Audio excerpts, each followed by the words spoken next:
What's good, YouTube? It's your boy Cass here. We're going to get into Tennessee Titans free agents that they have signed so far. And we're going to go ahead and hop into Tony Pollard here.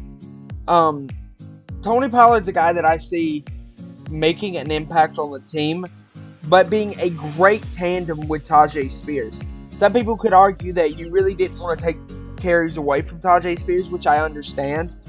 But I think that they're wanting to build a divisive offense to help Will Levis, which is what we'll see later on. And I feel like Tony Pollard, along with Tyjae Spears, gives you a complete running back tandem, as well as somebody I didn't put on this list that's more of your pounder, Julius Chestnut.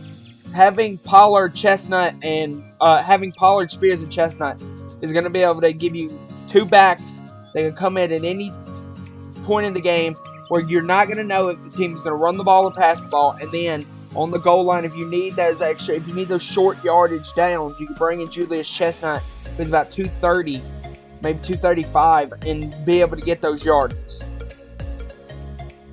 Now we're talking about Lloyd Cushenberry here. This is probably my favorite signing.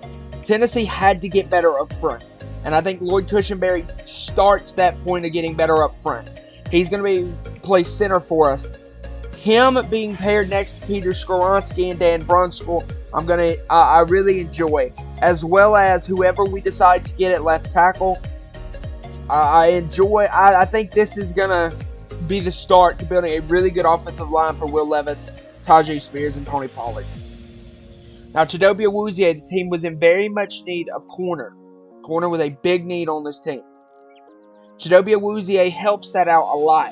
Christian Fulton is a free agent and wasn't great last year. Pairing Chidobe Awuzie with Amani Hooker, and as well as Roger McCreary and Elijah Bolden, is going to create a decent enough secondary where you need to go out and get that free safety that we haven't gotten yet. This is probably the biggest signing we've made, is wide receiver Calvin Ridley. Ridley is going to come in, pair himself with DeAndre Hopkins, and really give Will Levis those reliable target options. But who I think this helps the most is Treylon Burks, because it's going to lift the expectations off of Treylon Burks. It's going to get him to be able to just go out there and play. And I think that's really what Burks needs. And I think it's a big way to get Burks to have that, is to get some of the expectations off of him and just let him go out and kind of judge himself and play. Nick Folk is probably my most underrated signing, because Tennessee had such issues at kicker before we got Nick Folk. But now we have Nick Folk, and we've just locked him down for another year. And as the NFL's most accurate kicker, statistically, Tennessee locked down a good one with being able to know that if the kick's under 50, it's going in with Nick Folk. Now this guy, we signed Kenneth Murray, who I don't have here because I was going to talk about him during this one.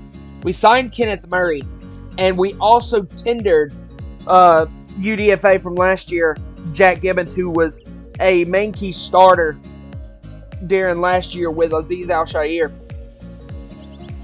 But having Jack Gibbons now, being able to pair him with Kenneth Murray, is going to be big. I'm going to be interested if we end up signing Jerome Baker, because Jerome Baker and Kenneth Murray fit really well. But having Jack Gibbons also in that tandem is going to be big as well.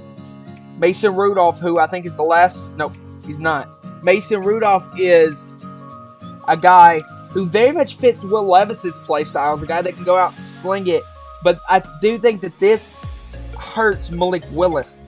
Malik Willis is now going to have to compete with Rudolph to see who's going to get that backup quarterback job.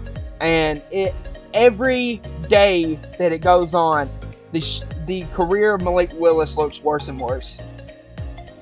Now, this is probably one of my favorite re-signings, is because no matter what, it seems like he's always done enough to stay on the team.